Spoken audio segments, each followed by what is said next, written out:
Rob, and I'm just popping on for a second because I had the pleasure of talking to a guy named Marc Blatte, who I reached out to on just a random Facebook message a couple weeks ago. I found his name on a record that I've been obsessed with for the past 40 years almost. The record is a song called Street Justice by the Rake. And the Rake is a guy named Keith Rose, who was a rapper. But the record was really written by three Jewish guys. Marc happened to be the one who wrote the lyrics and the story of Street Justice, which is about a guy's wife who ends up getting raped, and he gets revenge on the criminals who did it after the justice system lets him down. It's just interesting because, in the beginning, nobody knew kind of what you rap about. Can you rap about anything? Like, what kind of stories are in rap songs? And so we talk about that. We talk about just his interesting perspective and how he came up with the lyrics just based on his experiences in New York City back then. Marc is a established songwriter and successful as well. He's had a top 40 song with the Four Tops and has done a lot of music and advertising, had songs on people's records like Celine Dion, which he didn't even know about. So anyway, he's an interesting guy, and like I said, he was nice enough to reach out and give me a little bit of his time. So I kind of put together this little podcast for anybody who's ever wondered just what the deal is with this early rap song that came out in 1983 on Profile Records called Street Justice by the Rake. Somehow we discovered it and stumbled upon it, and like I said, have just been just obsessed with it ever since. So here's the story of Street Justice by the Rake, as told by Marc Blatte. Hey, Rob, it's Marc. I gotta say thank you. I mean, I occasionally reach out to people and never expect to hear anything. And here's a guy that says, "Sure, give me your number," and calls me on time. So I Well, can't fault you for that. I always tell my kids to lower their expectations with other people, but keep up their expectations for themselves. There you go. That is excellent advice. The bar is very low these days, I have to say. And anyway, so I'll just tell you the story real quickly why I reached Sure. out. So I have this college roommate whose name is also Rob Beck. He's a producer at CNN, and it's funny, this has nothing to do with anything, but the desk I'm sitting at right now is the one that I was sitting at when I talked to him on the phone in 1984, and we decided we would be college roommates at Michigan State University. Oh, congratulations. And that's a great school. it's the same desk that my mom sat at to do her homework in 1959. So Wow. a lot of history right at this desk. Yeah, I went to State for 2 years, and then I actually went to Berkeley in Boston and graduated with a music production degree from Berkeley, and then That's great. moved A out lot to of great people come out of there. Yeah, for sure. Actually, the great people are the ones who leave and don't graduate. Like Donald Fagen, they're there for 5 minutes or whatever, and they get a better gig. Anyway, so this guy Rob, he was into a lot of this kind of electro funk back then. I was more into like new wave and rock and whatever, but we were college roommates, so we kind of turned each other on to the stuff that we liked. And so he was really into this kind of stuff, like these bands, Twilight 22 and Egyptian Lover, the stuff that sounded a little bit like Kraftwerk and a little bit like rap, and it was when they're first. Yeah, I'm really familiar with that. Yeah, because I'm sure. Yeah, because a couple of my friends were doing that. We had a DJ in Detroit called the Electrifying Mojo. And so he was super popular in Detroit, but all the white suburban kids loved him too. Right. And he played really eclectic stuff. He was like the first guy to interview Prince in Detroit. And I'm sure he played the Rake, and that's probably where my friend Rob heard it. And we just kind of got obsessed with this song, because it wasn't like anything else. It was like this, serious, dark story about this guy's wife getting raped, and the tone of it is like it's very serious, but at the same time, like you kind of a little bit make fun of the guy just because, oh my God, she's been compromised. Right. These kind of lines that you can latch onto. And we've been repeating lines from this song probably for 40 years. Oh, And, that's funny. That's great. and at some point, like, I think I probably just heard it on cassette or whatever. He used to make these mixtapes. But at some point, I actually saw the record. I think I have it somewhere and looked on it. And I saw, Blatte, Gottlieb, and Rifkin. Like, those are they sound like the families that sit next to me at Temple. Like, Right. who are these guys on this They record? are. They are. Right. It's not some tough urban, rapper guy. I mean, I assume that's Right. somebody sang the song, but yeah. So I would just love to hear how this thing ended up, being this song that we've been quoting for the last 4 decades. Right. Well, first, I think it would be interesting for you to know that Gottlieb, is a songwriter. Right. And Yeah. he was I've looked him up, and you as well. okay, yeah. And Rifkin, did you look him up too? I don't think I did. Okay, he was partners with oh man, I can't think of the guy's name now, but he's the biggest writer, music writer for film in the world. Hans Zimmer. Okay. Yeah, so Jay became partners with Hans Zimmer because he knew Hans from Jay went to this boarding school in Switzerland, and that's where he met Hans. And then Jay came to New York and was a assistant engineer and then an engineer. And yeah, exactly. His pain threshold was very high. So anyway, at that time, I had just been nominated for a Grammy, me and Larry. Mm-hmm. And we went out to the Grammys, and it was, that was for the me, the Four Tops song.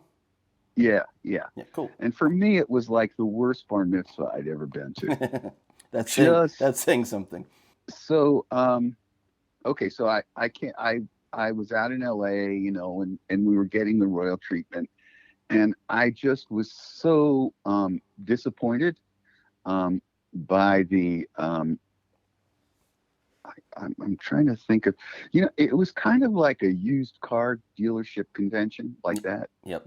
Just and so I didn't want to live in LA because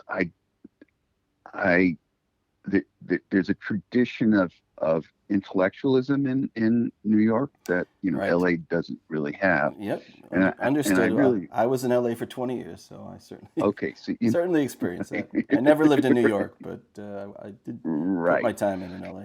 Yeah, so New York has a real tradition, intellectual tradition, and I like that. I like being in New York and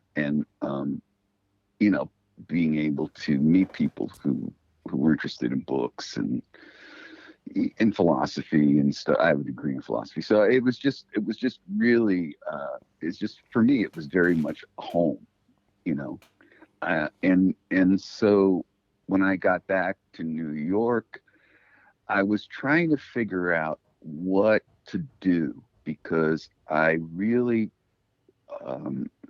didn't want to make records anymore.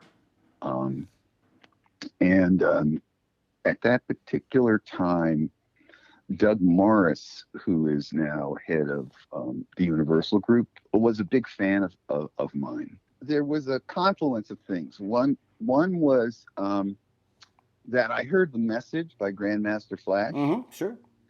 And I felt kind of like this was going to be the way of the future. Back then, the passion was enormous. Oh, of course. Just well, enormous. It's basically the only thing now. So, I mean, right. You were not wrong. I felt when I'd heard it, I felt like it was like listening to Dylan's Gates of Eden when I was a teenager. Yeah, very like early rock and roll, Chuck Berry. I mean, it was just primal and caught your attention, and you actually listened to the things they were, rapping about or whatever. Yeah, sure. I think a lot of people. So I had a sense that this was going to be it, and the way that I supported myself when I was when I first came to New York was I was a superintendent of a building on the Lower East Side. Right. So and I'd been working at Section 8 housing, which is, as you know, it's government subsidized housing. Right. And I was really taken with how terrified the tenants were of the thugs who lived in the projects. I mean, they literally, they went to work in the morning, and when they got home, they just stayed inside their houses or apartments. Nobody really. There was a certain amount of paralysis, and so I felt, and at the time, you have to remember also, New York was impoverished. Right. That was, I think, when Gerald Ford dropped dead to the city. I was living in a tenement with junkies and prostitutes, and I was the guardian angels and everything had to run around and help you the get police. the idea. Yeah. Exactly. And I was the super of the building, and at night I played in a disco band. What was the disco band called?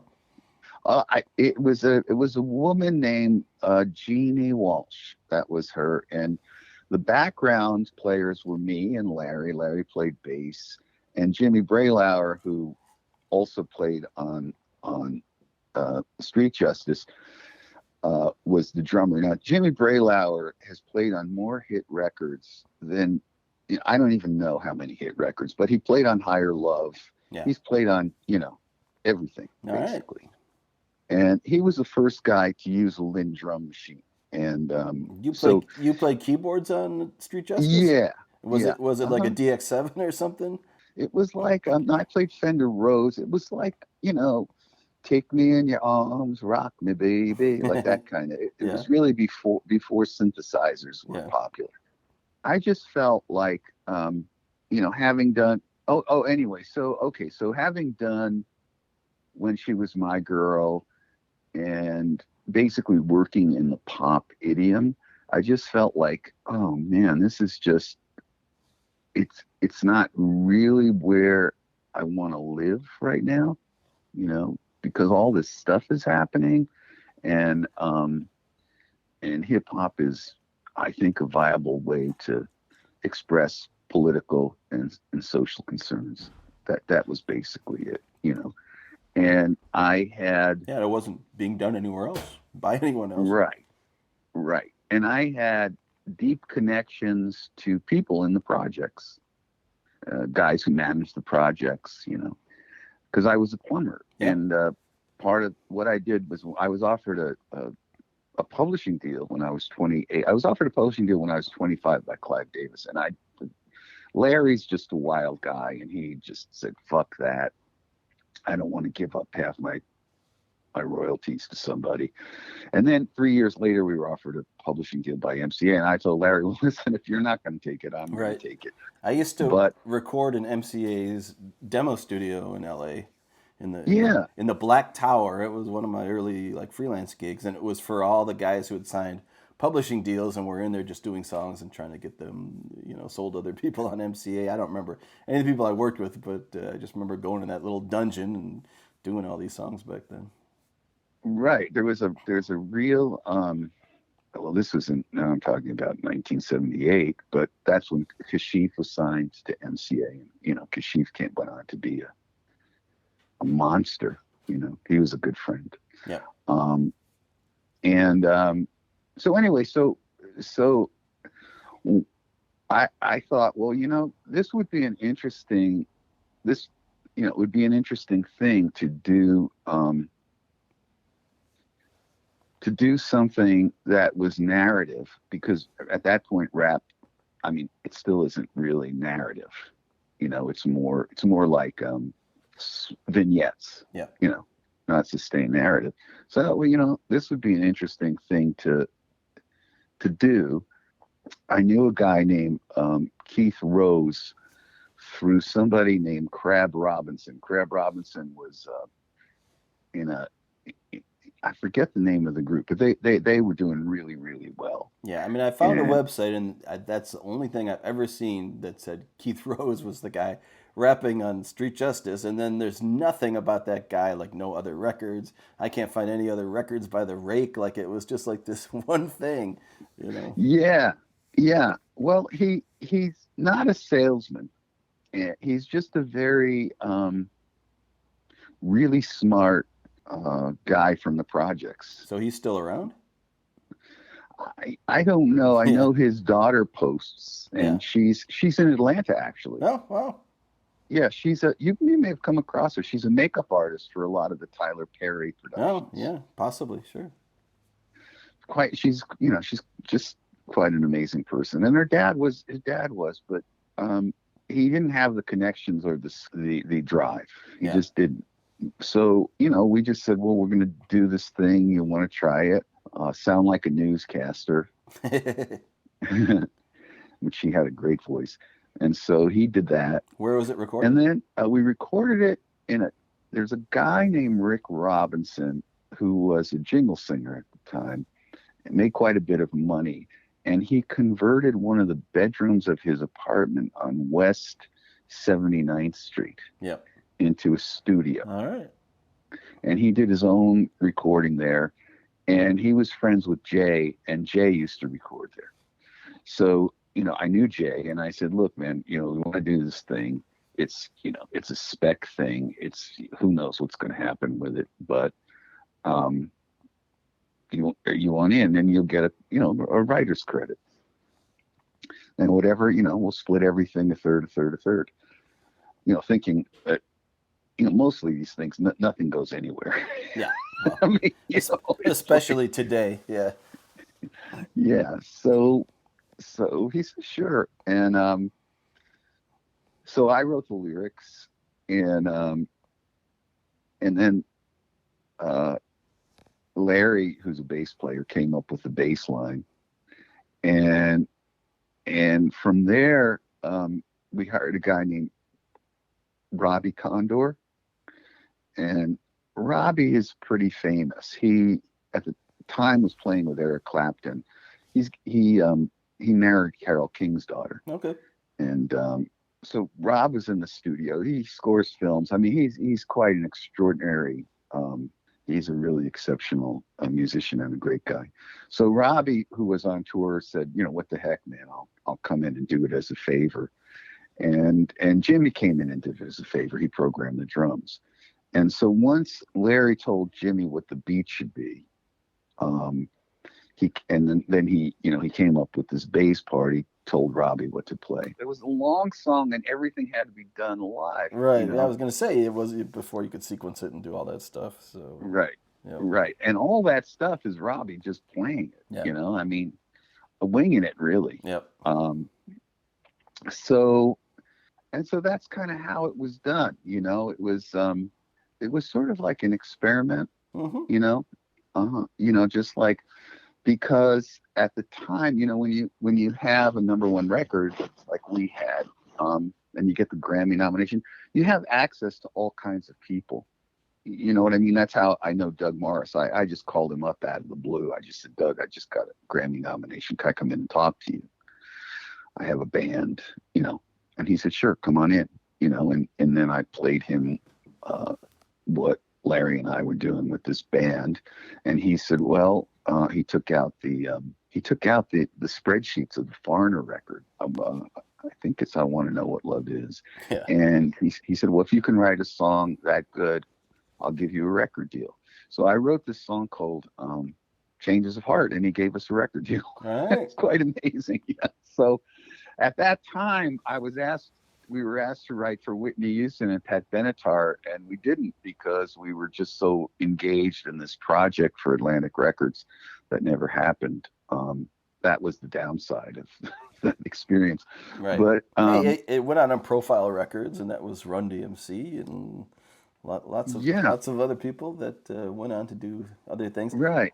I read somewhere that he did a follow-up. I just have never seen it. Do you know that any other Rake records ever came out? We did. Yeah. The thing is, I knew Corey Robin, because he used to be the tape copy guy at MCA. Yeah. And he and this guy, Steve Plotnicki, were aware of rap. And so they started this hip hop label. I don't think they ever expected to be the number one label in the independent label in the world, but it became that. So I called Corey. I said, Corey, I got this song, and he said, yeah, man, I'll put it out, and he did. We were also offered a deal from Polygram. At that point, I think Polygram was just beginning to realize the potential of hip hop. Yeah. And but we just felt that they weren't Polygram wasn't experienced marketing hip hop, and Corey was. So we liked Corey, so we we just went with that. It was kind of very casual. You know how many copies it sold or anything? It didn't sell a lot of copies. Yeah. It's kind of weird. I'm not Well, sure how the my thing, friend, came across it. I mean, I certainly knew nothing about it, but somehow he got a hold of it. So yeah, the thing about independent record labels, or even major record labels, is they never really tell you how many records you yeah, sold, and sometimes they don't pay you. Like for right. example, I I was reading. I was doing a Google search on myself because that's sort of how you can find out who's doing what. Yeah. And I read that Celine Dion had cut one of my songs and put it on her greatest hits in French record, Well, right? that'd be good to know. Yeah. Yeah, and I never got paid. It's Yeah. like, and that's Columbia Records, So Uh-huh. um, it's a brutal business. I was much more suited to advertising because of the sophistication of the creatives that you're working with. Yeah. They're really smart guys. They're Hmm. creative. The money is always there. They never not pay you.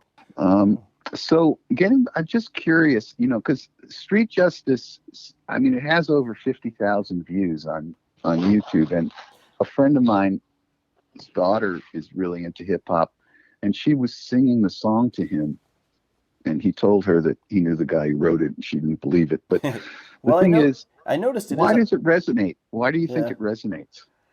I noticed it's on Spotify too, and I was surprised because, for years it just seemed like it didn't exist, and so someone's put it up, recently and put it Hmm. out there. I just think all the early hip hop, resonates because it's interesting. I mean, it tells this gritty urban story. People, maybe didn't grow up like that or whatever, but it puts you in a different place and you have a Hmm. different experience than you do in your normal life or whatever, and it's this revenge fantasy, and this guy's gonna go out and he's gonna get these guys, and you just Yeah, I follow. saw it more like a comic book, Yeah, actually, yeah, kind of like X-Men. There's a certain mythology. sure, Yeah, it's hyper realism, yeah. and Have you seen the thing uh, in the Onion though? There's a guy who says it's one of the most hated songs. I'm like, well, at least someone knows the song, even though he was, commenting negatively on it. right, And I think his just point was just like it's over the top, and like I don't really believe, the guy or right, whatever. right. But Well, I think the thing is that what I was going to say about it is that, yeah, what I did was the thing about it is I missed the point of hip hop. And the point of hip hop is not so much narrative as it is beat and attitude yeah, and outrage. And, the fact is, you know, where I grew up, my parents didn't have money, and we lived in garden apartments, and the people with all the money were African Americans. hmm. And so when I was going to elementary school, I'd spend weekends in their private homes. Yeah. It would be like we were fresh air kids to them. Right. Well, what do you think was about the song that resonated so much for your friend?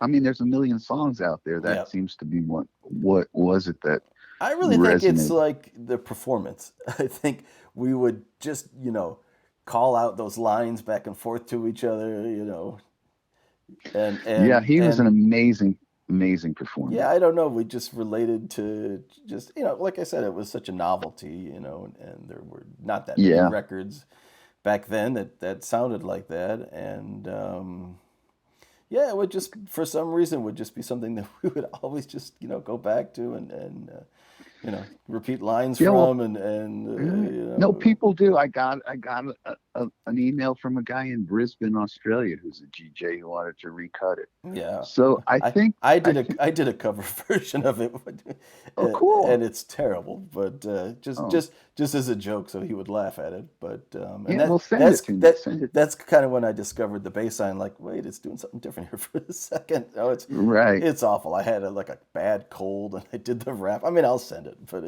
Yeah, send it. That's great. it's No, I ridiculous. mean, it's just, music really is a dialogue, right? Yep. What makes great writing often is the fantasy element, that the writer can make something seem real that may not be in his own personal voice, but he creates a character that's, unique. I mean, when I think about street justice, it's funny because, in Detroit, of course, it was, very integrated, and half my school was African American, half was white. There were a lot of Jews and other people, and I think a song like Street Justice, like, it was kind of like a window into like, oh, this, might be what other people's lives are like that we know. They're not like what the Jewish kids' lives are like that I know who I go to Hebrew school with, but maybe it's kind of like what these other kids that I sit in class who we're friends with, maybe they have these kind of experiences or whatever. But then you flip it around and you go, oh, like three Jewish guys wrote it. Right. It's Well, not the even thing is that Keith Rose's experience. It's like your experience, or what your observation of what's happening in the world. yeah, well, my observations were based on, Right, being there. being, not only growing up with because black people that I grew up with were more affluent, and um, but going into the projects, that was revelatory, because there's just so much bullshit about, oh, these people in the projects, they don't want to work, they well, and I'm like, actually, no, the opposite is true. Yeah. And this needs to get out there, because this is just pure propaganda Mm-hmm. by, I don't know, whatever it is, politicians, whatever, to create this divisive atmosphere in America, when these people are actually hardworking, and so that's the perspective that I try to bring to that song.